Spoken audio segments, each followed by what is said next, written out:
All right, I want to give a quick description of how we do log rot repairs here at Logan Timber Solutions. There's several ways to do it. One of those is to use epoxies, fill in and sculpt it. We're not a big fan of epoxies. I haven't had good success with epoxies in most scenarios. The epoxies don't expand and contract the same ways as wood.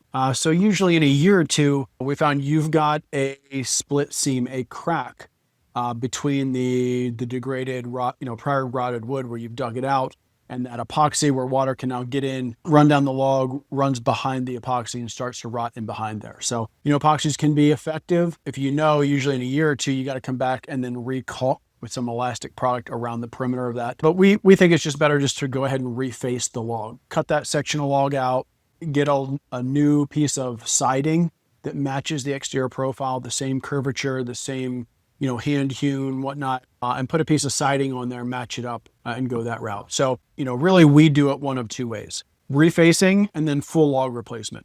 Full log replacement is that, right? We pull the whole log out, we put a whole new log in there. Typically we do not need to jack up the house, suspend the house. We can usually do one log section at a time.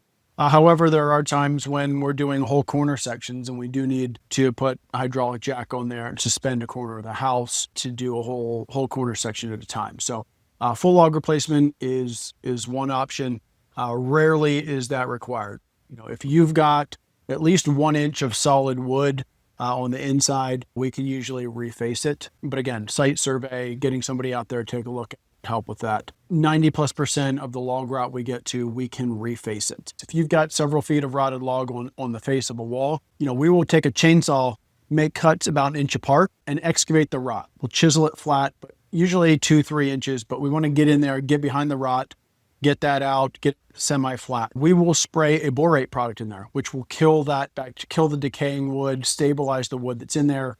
We'll also kill any wood ingesting insects. If there's anything in there, carpenter ants, powder post beetles, termites in there living on eating that rotting wood. So spray the borate in there.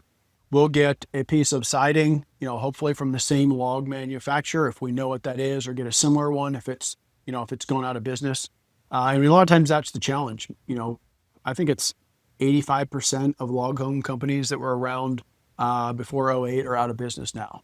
And some of those profiles are not possible to get. So we can usually get it very close, if not similar, or make some logs to fit there. But so we can get a piece of log, I'm going to call it siding, right? Sometimes we can buy siding off the shelf. Sometimes we have to make it from a full log.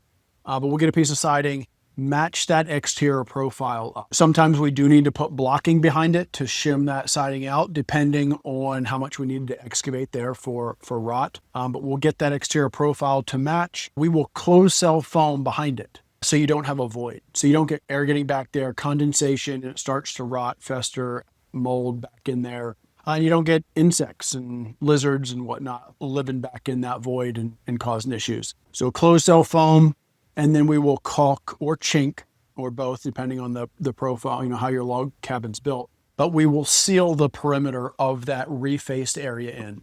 And then it needs a new protection system, or it needs stain. Usually we're doing this at the same time as updating a protection system. And a lot of times you need an extra coat or two of pigment on that area because it's brand new wood. A lot of times that new repaired area is a shade or two lighter than the old wood. That's going to be a function of how old, how degraded is the rest of your cabin, right? We're not getting wood that's 50, 60 years old to reface yours with typically. Usually until you get a couple extra coats and 1 or 2 maintenance cycles down the road, it blends in pretty well. In the meantime, we will typically put 1 or 2 extra coats on the refaced areas to try to darken it up. But that's something to be aware of doing log rot repairs and having it done. Usually they are a little different just because of the age of the wood. Current homeowners, let that be a warning to you. Really take care of it. You don't want rot to get in there and start festering, because it's almost impossible to do repairs and have new wood look like old wood. So yeah, that's how we do log rot repairs.